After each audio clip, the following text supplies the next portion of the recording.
وہاں ارشاد ہوتا ہے وَسَارِعُوا إِلَىٰ مَغْفِرَةٍ مِّن رَبِّكُمْ، اے مسلمانوں دوڑ لگا دو اور آگے سے آگے نکلنے کی کوشش کرو۔ مسارعت کے معنی ہوں گے تیز دوڑنے میں ایک دوسرے کے ساتھ مقابلہ کرتے ہوئے آگے نکلنے کی کوشش۔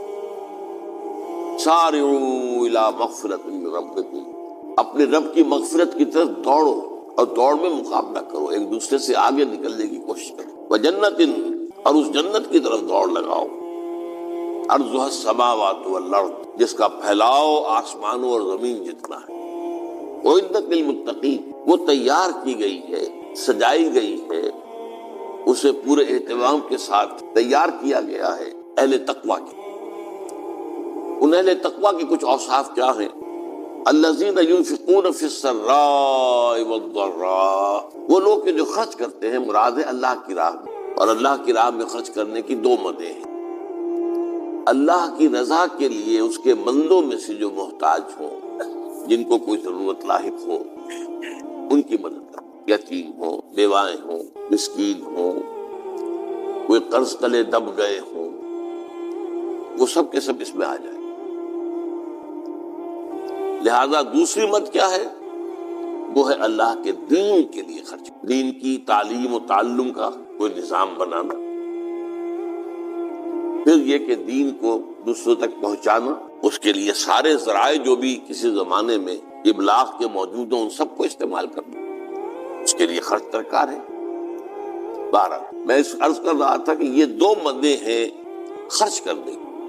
الذین ينفقون فی السراء والضراء، مسرت کی حالت میں آدمی کے پاس کافی ہے، غنی ہے، تب خرچ کر رہا ہے تو ظاہر بات ہے اس حالت میں طبیعت پر اتنا بوجھ نہیں ہوتا خرچ کرنے میں، لیکن خود تنگی محسوس کر رہا ہو پھر خرچ کرے، یہ گویا کہ اس سے اگلا ایک قدم ہے، ضراء ہے، تکلیف کے اندر بھی ہو تو خرچ کرے۔ والکاظمین الغیظ، اور وہ لوگ جو اپنے غصے کو پی جانے والے، والعافین عن الناس، اور غصہ ظاہر بات ہے آتا ہے کسی شخص کی کسی غلطی پر، کسی خطا پر، یا وہ اس نے آپ کے ساتھ کوئی زیادتی کی ہے، تبھی تو غصہ آئے گا۔ لہذا غصے کو تو پی جاؤ اور لوگوں کو معاف کرو۔ والعافین عن الناس، یہ دو کام در حقیقت ایک ہی کام کے دو رخ ہیں، کہ غصہ آیا ہے تو اسے پی جاؤ، اور جس شخص نے بھی تم پر زیادتی کی ہے، تمہارے خیال میں زیادتی کی ہے، ہو سکتا ہے وہ اپنی جگہ پر صحیح ہو، لیکن یہ کہ بہرحال تمہیں غصہ آیا ہے، اس غصے کو پی جاؤ اور اسے معاف کرو۔ واللہ یحب المحسنین، اور ظاہر بات ہے کہ اللہ تعالیٰ کو تو ایسے محسنین ہی پسند۔ اب یہاں بھی نوٹ کر لیجئے وہی درجہ احسان جو ہم پڑھ چکے ہیں بڑی تفصیل سے، حدیث جبرائیل کے حوالے سے گفتگو شروع ہوئی تھی، بعد میں پھر بھی مختلف مواقع پر گفتگو آتی رہی ہے، اور اگلی حدیث میں پھر آ رہی ہے۔ احسان کسے کہتے ہیں؟ تو اللہ تعالیٰ کو ایسے محسن جو اپنے اس دین کو خوبصورت بنا لے، دین ان کا جو ہے اور دینی زندگی ان کی جو ہے وہ دل کو لبھانے والی ہو، وہ لوگوں کو پسند آنے والی ہو، بلکہ یہ کہ اس کے اندر جو ہے وہ حسن جو ہے دل آویزی پیدا ہو جائے۔ تو اس آیت کے حوالے سے میں آج پھر حدیث آپ کو سنا رہا ہوں۔ اس کے راوی حضرت ابو ہریرہ رضی اللہ تعالی عنہ، انہوں نے ذکر کیا ہے اور اس کی روایت جو ہے امام بخاری نے کی ہے رحمہ اللہ، ان رجلا قال للنبی صلی اللہ علیہ وسلم، ایک شخص نے حضور صلی اللہ علیہ وسلم سے عرض کیا، اوصنی، حضور مجھے کچھ وصیت فرمائی۔ اوصا یوسی ایصاءً، وصیت، وصا یوصی توصیتاً، اس کے معنی وہی ہے۔ وصا یوصی کے معنی ہو جائیں گے تدریجاً، مسلسل وصیت کرتے رہنا، نصیحت کرتے رہنا، اور ایک ہے ایک مرتبہ آپ نے ایک بات کہہ دی، اوصنی، مجھے وصیت فرمائی، مجھے نصیحت فرمائی۔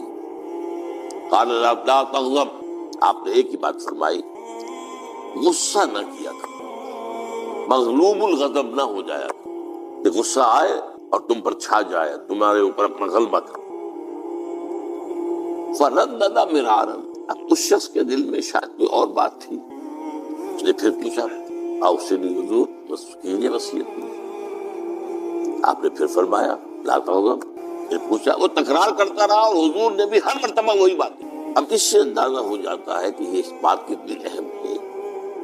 تب پہلی بات تو میں آپ کو یہ بتا دوں کہ غصہ آ جانا کوئی غیر فطری بات نہیں، غصہ اللہ تعالیٰ نے انسان میں رکھا ہوا ہے. البتہ غصے کے اعتبار سے حضرت حسن غالباً حسن بصری رحمہ اللہ ان کا ایک قول بڑا حکیمانہ ہے، بہت حکیمانہ. وہ فرماتے ہیں کہ ایک انسان تو وہ ہوتا ہے جو پورا انسان ہوتا ہے، مکمل انسان. ایک ہوتا ہے نصف رجل، آدھا انسان. وہ انسانیت کے معیار پر پورا نہیں اترتا، ہاں نصف تک آ جاتا. اور ایک انسان ہوتا ہے لیسا برجل، وہ انسان ہوتا ہی نہیں، وہ حیوان ہوتا.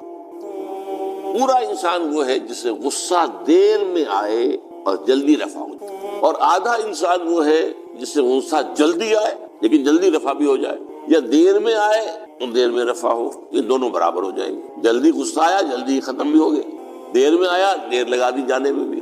اور جو شخص سرے سے انسانیت کا مستحق ہی نہیں کہ اسے انسان مانا جائے، وہ غصہ جلدی آ جائے اور دیر میں جائے، وہ اصل میں پھر انسان نہیں. وہ اخلاقی اعتبار سے پورا انسان کہلانے کا مستحق. تو غضب کے اعتبار سے یہ تین درجے جو ہے وہ سامنے رہتے. پھر مزاجوں کی بات بھی ہوتی. اللہ تعالیٰ نے مختلف مزاج بنائے ہیں.